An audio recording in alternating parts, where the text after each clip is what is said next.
Kei aku rangatira putano I te motu nau mai anō ki tō tātou marae. Anei e hora atu nei hei wānanga mā tātou I a tātou kaupapa kiko nui tēnā koutou katoa.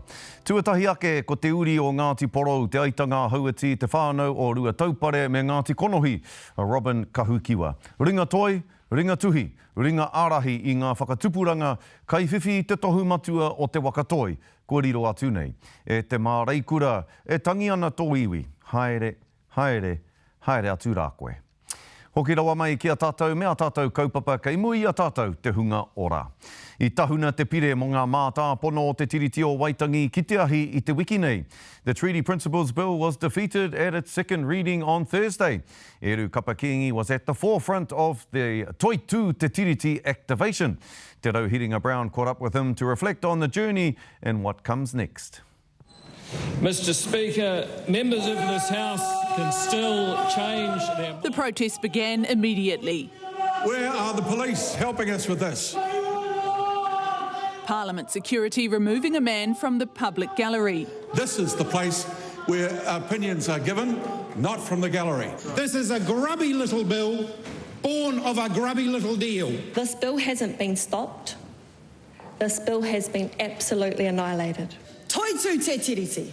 The real issue is not this bill, nor is it doing a haka. The real problem is that this institution, this House, has only ever recognised one partner, one culture, one language from one treaty. When it comes to the Treaty of Waitangi, you will and always be a liar. That got Willie Jackson booted from the House, missing the moment that this controversial bill... The noes are 112, the motion is lost. More than a year of contention with what some would describe as divisive legislation, the Treaty Principles Bill recently voted down o whakaaro as you reflect on the journey of leading and mobilising the motu in the Toitū Te Tiriti campaign. Yeah, journey is the right word. Actually, it has been a testing kind of voyage as we kind of figured out our strategy and thought about how we were going to respond as opposed to react to the intention to meddle with the tapu of Te Tiriti o Waitangi. And even though the hikoi was about more than just the Treaty Principles Bill, one part of the hikoi was definitely geared towards the removal of that bill, but also in a way in which the motu Aotearoa could also engage itself in the kaupapa and also see itself as a protector of Te Tiriti o Waitangi. And so on a bigger scale, I think we did achieve that. And yeah, I'm proud of every single person, every little effort and every big effort that led to the result. Record, historic amounts of written submissions, 300,000, and 90% of those opposing the Treaty Principles Bill. Did you ever anticipate that? I definitely was not surprised at the level of engagement post the hikoi with the submission process, and as we made clear in Porneke in November, as we walked past Parliament and beyond Parliament, that the hikoi does not stop and has not stopped. And the energy of the hikoi continued into the submission process, continued into wānanga, self-directed, wānanga by whānau all over the motu to engage themselves in the process of submission, to educate around how to write a submission and then to actually make the thing. So that was a continuation of the hikoi, and all of our actions since then are continuations of the energy that was manifested greatly. And it's an energy that can't just go away. That's how massive it is. 300,000, second closest being 100,000. That's a 200% increase. There's no other event in history that you could even compare to what we as a motu, we as an iwi created. And again, just super proud of that. What do you think were some of the key contributing factors to those large numbers, to the success of people exercising their democratic right in Aotearoa? My biggest learning in the hikoi wasn't just the message, wasn't just the kōrero, but how you share that and how you disseminate that with your people, with your crowd, with your iwi. And this is probably something that political parties can take note of. you have to give messaging that's empowering, and you have to share a tone with people that they can see themselves in.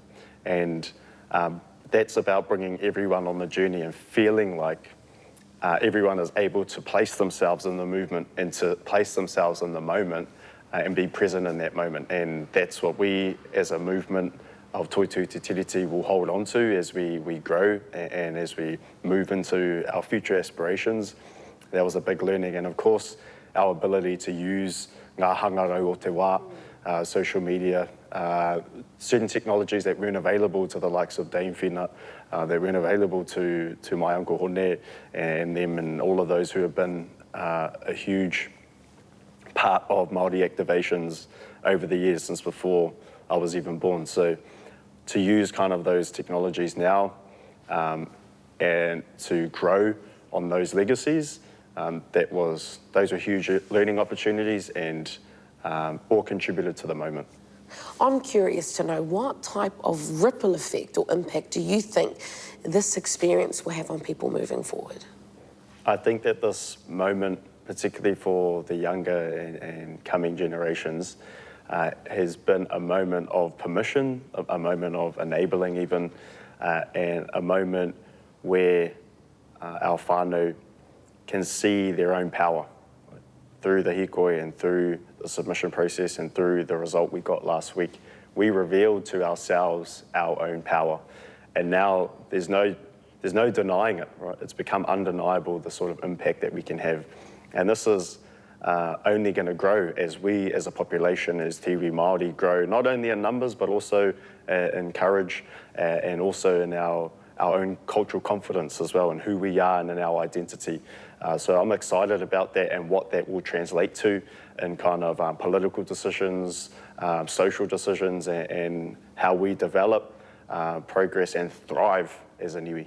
Ia hapea tahi o ngā piki me ngā heke, pros and cons of the introduction of this bill to the House in the first place.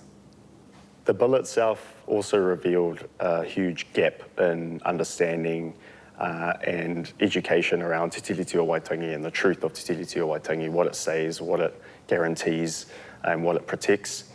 And that's a gap now that we're obligated to address, right?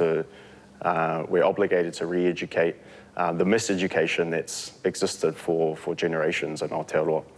And on this end of it, because unfortunately the Treaty Principles Bill gave a platform for ignorance, right? Gave a platform for mistruth. But on this end of it, a benefit is that we now see through the numbers that do not lie, that ignorance, that the deliberate and willful effort to disseminate mistruth is a minority voice, right? It was a loud voice for a long time, so loud that we may have even convinced ourselves that that does represent a majority of Aotearoa. And now these numbers have restored some sort of hope that that's not true. And now we see the numbers, and now you and I can maybe exist more comfortably on our own whenua, knowing that the rooms that we walk into, even though those voices might still be loud, they're a minority voice, and it gives hope for a genuine co-mutual relationship between tangata whenua and tangata tiriti in Aotearoa. Prime Minister Christopher Luxon's always been very transparent about not supporting this bill past its second reading. Your whakaaro on the fact that he allowed it to get this far whilst claiming to be fiscally responsible? It is extremely ironic that a government that seems to brand itself as being the most fiscally responsible government to date is allowing this kind of resource wastage, and especially in the light of resource cuts in other very important areas like school lunches, for example. But I'm a little bit on the fence about this point, because it's about the principle of it, right? It could have cost $2, it could have cost $2 million, it's still wrong. And so that's something that I try not to forget. And if we're going to look at the wastage of pūtea, then that's an add-on reason not to do the thing, but shouldn't be the central anchoring reason as to why we don't allow a platform for ignorance. Ki o whakaaro, he haki tua, what's next? I think there's a misconception that the the energy of the hikoe is suddenly going to kind of fizzle out and we've got to do something immediately yesterday. And e mara mana tērā. And I actually like that sense of urgency as well because it's important. But I believe that if we can do something once, we can do it again. And we can recreate the energy and redirect it as well to hopefully things that are more proactive and more empowering as opposed to feeling like we're just playing political defence. But also know that this was just one battle that we've been successful in, and that there are many other bills right now that are being pushed through Parliament that may not be as bold as the Treaty Principles Bill, may not be as obviously diminishing of tangata whenua rights as a Treaty Principles Bill, but essentially share the same whakapapa, same DNA, same intention. So kia matara tonu tātou, kia rite hoki tātou, kia hoia te waka, kia haka terehia te waka ki tō tātou Hawaii. Tēnā koe, mihi nui ana ki a koe ki o tini ki o rahi a mau I whai wāhi mai I te rānei. Ngā mihi nui.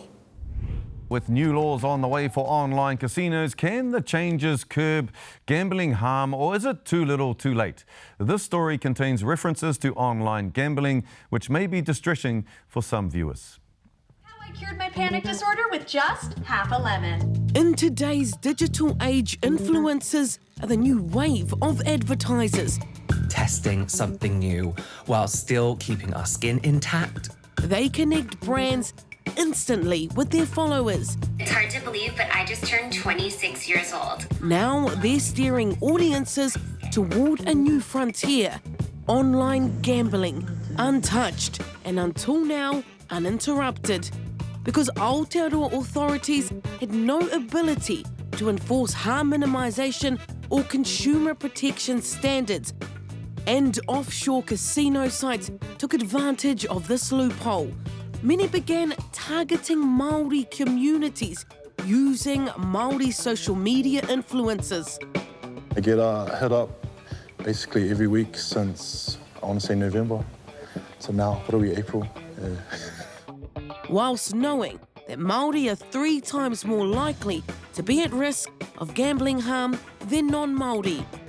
Now the government has finally stepped in, moving to regulate online casinos for the first time, while authorities crack down on influencers promoting offshore casinos, warning of a heavy fine for illegal content. But will the crackdown be enough to turn the tide, or are vulnerable communities still at risk? Joining me to discuss the issues surrounding online gambling is Cath Healey Manager at Te Rangihaeata Oranga via Zoom, and Jason Alexander, Chief Operating Officer of Hāpai, Te Hauora. Mihi ana kia kōrua, tēnā kōrua I tēnei ata. Jason, kia tīmatake ki a koe. What are the social and financial impacts of gambling on Māori whānau that you see in your role at Hāpai Te Hauora? Huge. And it doesn't just affect the individual, it affects the whānau and it even sucks a lot of money out of our Māori communities, communities that can't afford to have their money just taken right out of there.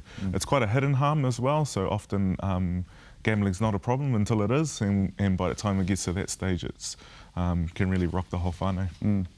And Cath, as we just saw in that report, I mean, online influencers are now being used to create and entice our people into that online gambling space. Māori influencers enticing our Māori people. How concerning is that in your opinion? Yeah, no, it's definitely not a good thing. But we have to remember that behind what's happening on the grass is a sophisticated commercialised interest that actually get a lot of revenue out of our people. So just want to be really clear about where this harm, the whakapapa of harm, comes from. So what do we? And it's the industry itself. Yeah, what can we do about this, Cath? I mean, this is going to be problematic for our people because as we know, and even our rangatahi, because as we know, our rangatahi are influenced by the influencers online. This is where they get all the information from. So how are we going to deal with Māori influencers influencing especially our rangatahi onto these online gambling spaces? Yeah, well, I think it's been alluded that the Department of Internal Affairs are going to fine social media influencers if they do promote these online casinos on their sites. So that's a protective measure in itself, but ideally there would be a complete ban on all advertising for online casinos, and we actually need to take that a step further and be tūturu to the Gambling Act, which is to control the growth of gambling. So our government needs to take a bolder stance and actually not even have this online gambling bill. We need to scratch all online gambling casinos internationally. We already have a system that makes over $2 billion off gambling, and some of that money goes to the government itself and taxes, and some goes back to the community. So what we're seeing right now is a system that is designed to make money off the backs of Māori and off the backs of our other vulnerable communities. So what we have now is enough. It creates enough harm. There's a slight balance of revenue that comes through for the government and the community. So for me, it's a huge and a strong no to all online gambling casino sites. It'll be a strong no from you too, I'm guessing, Jason. But, you know, the government's got this bill that they're discussing at the moment. Should Māori voices be involved in the discussions around this bill on how to curb online gambling? 100%, because that's where the harm's occurring now. Just on the regulations themselves, we do have to bring something in, whether it's an outright ban or some sort of regulation, so we can put some kind of rules and harm minimisation stuff in there for these providers, because at the moment it's just completely unregulated, and it's the Wild West sort of stuff. Like, people are just doing what they want. They're not meant to, but they're still just doing what they want. So we need to, whatever we do with these regulations, the current ones aren't fit for purpose because the environment's changed so fast and technology's changed so fast. So there are some updates needed, whether it's a total ban or just some sort of way of making things a bit safer. But whatever we do, we need the government to make sure that minimising harm on whānau is at the forefront, not making sure that they get a big cut of the tax. And just very quickly, the problem is with the influencers, and you said it's a bit unregulated, and all of the influencers are unregulated. And if they put a fine system in and say, look, we're going to fine you $10,000, let's just say, $10,000 if you promote online gambling as an influencer, but then the gambling site's probably paying them $50,000, so they're probably willing to take the fine. Yeah, exactly right. We've seen some numbers thrown around that influencers are getting paid sort of $20,000 to $50,000 for endorsement of a gambling site. So I don't know how big the purse strings of these offshore casinos are, but they seem to be pretty high. So if they decide that they'll wear that, then we're still going to have the influencers promoting it, unless they decide that this is something that they don't want to be part of anymore. Really appreciate your expertise, Jason. Kōrua tahi ko Cath. Thank you very much for joining us, Cath. I know you're a busy lady, so are you, Jace. So really appreciate your expertise on this kaupapa, and kia kaha kōrua, because it is a taniwha. Another one of the taniwha that we have to face as Māori online gambling. So mihi ana kia kōrua, kia kahara kōrua, tēnā kōrua. Kia ora. Now, if you or someone you know is experiencing issues with gambling e Hoama, free and confidential support is available. Mā harahara ana ngā tarahiti whenua Māori o te rāwhiti o te Waiariki ara I Omaio me Maraenui ki te para one hei pū haere ake ana ki o rātou kapata kai. Māori Lands Trusts in the Eastern Bay of Plenty settlements of Omaio and Maraenui are concerned that sediment is impacting their kapata kai. Engari, he aha koia te pūtake o te raru nei. What's causing the problem? Irena Smith with this report.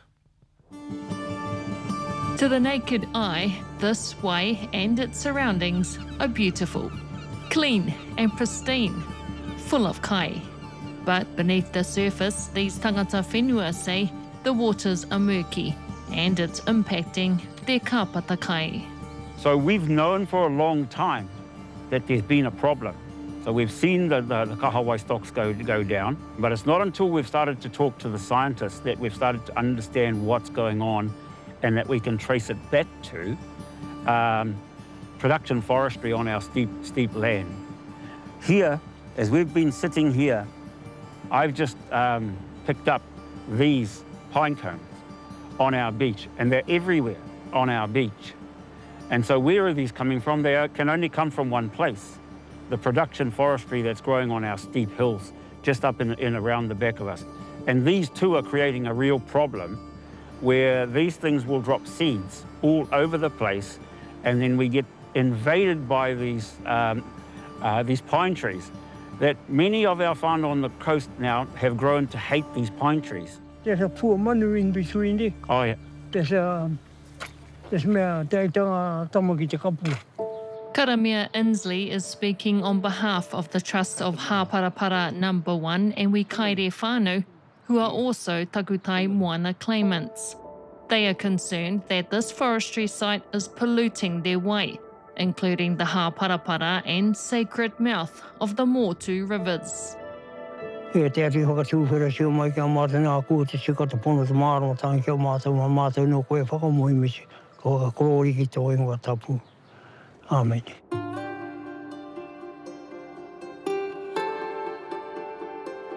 I raro I te maru o te Rauhiringa tūne. Saturday is a day when there's no fishing. And we've subscribed to that maira no, for all the years back behind us, these basic values and principles of how we were raised and respecting those values that we all grew up with that are deep within us.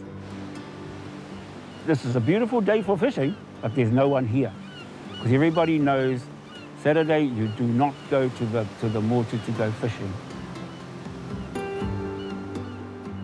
Ko Mātua Deni Poihipi grew up here and knows his kapata kai intimately. While we interview him at the mouth of the Motu, mullet are jumping out of the water. Rara. Ika, me wau tēnei a bobo ka mate tēnā ika. Kei te ora te ho. He says it's a sign of life in the water, but he isn't sure if his future generations will have the same abundance he has enjoyed in his 86 years. Te first ka tūwhera te nutu mo te maka kāwai, mo te hao. Ka re whakaine he kupenga ki kone, e hia nā ika mo tēnā whānau, mo tēnā whānau ia rā. Ko e rau kahawai, kareka. Ko te ture o te hapu, me pēne te rahi o te hunga kai wahe no ana. 20 kāwai. Professor of Coastal Science Christopher Battershill is an expert in his field. When he's not teaching, he is diving into the water and analysing any impact sediment is having on the seabed and all that lives there. He has already done some research with nearby settlements on this issue and is able to back up what local mātauranga is saying with Western science. Even though we've got a clear day, which is great for us, you can see that the rocks and the cobbles are covered in a fine mist of sediment, really fine, muddy type stuff, and then it gets thicker deep and down. And there was a patiki that just went up and it was fluffing up the dust behind it. And that's the problem, is whenever you have strong winds or onshore waves, it will kick up that fine sediment and it then darkens the whole water column. So the seaweeds don't photosynthesize as well, they die off. During storms, we know these awa run, they bleed the land into the water, is how I see it. And after a few days with a long shore current, it blows it offshore and up the coast. But a lot of that then goes down and settles out into deeper water.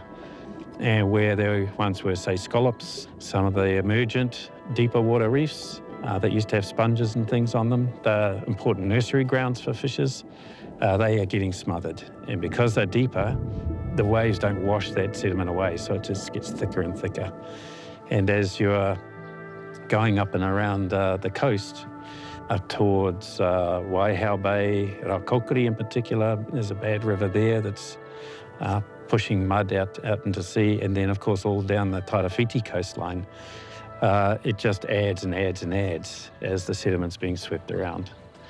So it's there for a long time, unfortunately, and it's killing things on the seabed.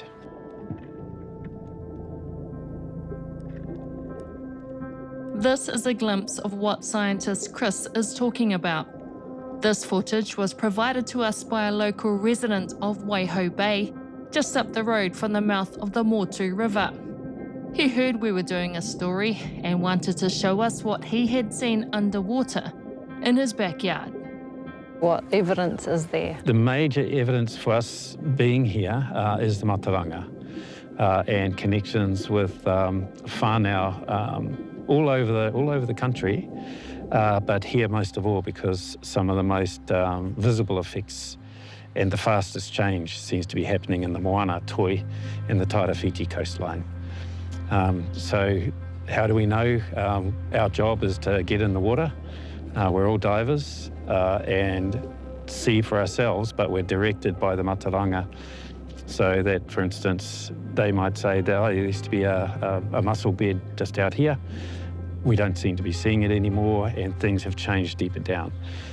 We can dive and have a look at all of those coasts and get photographs.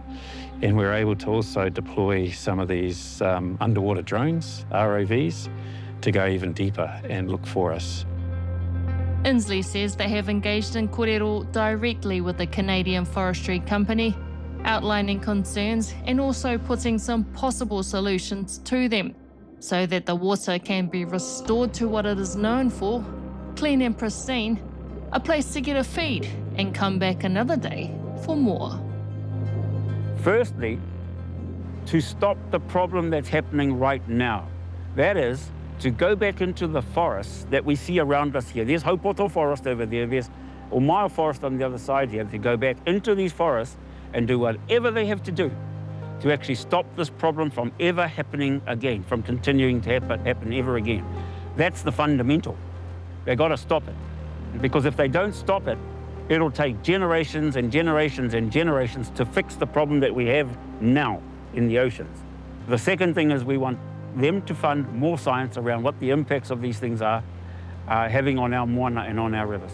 Third, we want them to work with us to engage a top shelf economist to work out what the economic harm has been for our whānau. We contacted Manulife Forestry Company for comment. They say they take their obligations seriously and issued this statement. Our focus is on responsible and sustainable forestry practices to help ensure the long-term health of the forests. Our team has spoken to and met with the scientists and engineering experts who Mr. Inslee cites. Our discussions have further reinforced Manulife's view that there is no basis for the claims that have been made. Their lease is for 75 years, of which they have had one harvest, with 2 more to go. The hope from tangata whenua is that they heed the call to act with urgency. Koene taku ao, koene taku iki neo taku kingdom. Kuna moko puna, me waihora carbon footprint. Ke kau e pēra ki ngaro.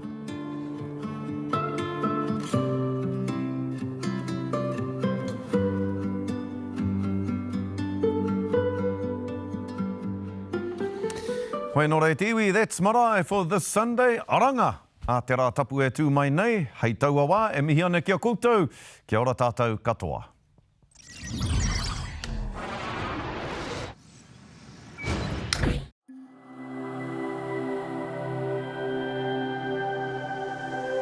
Ko te reo, te take.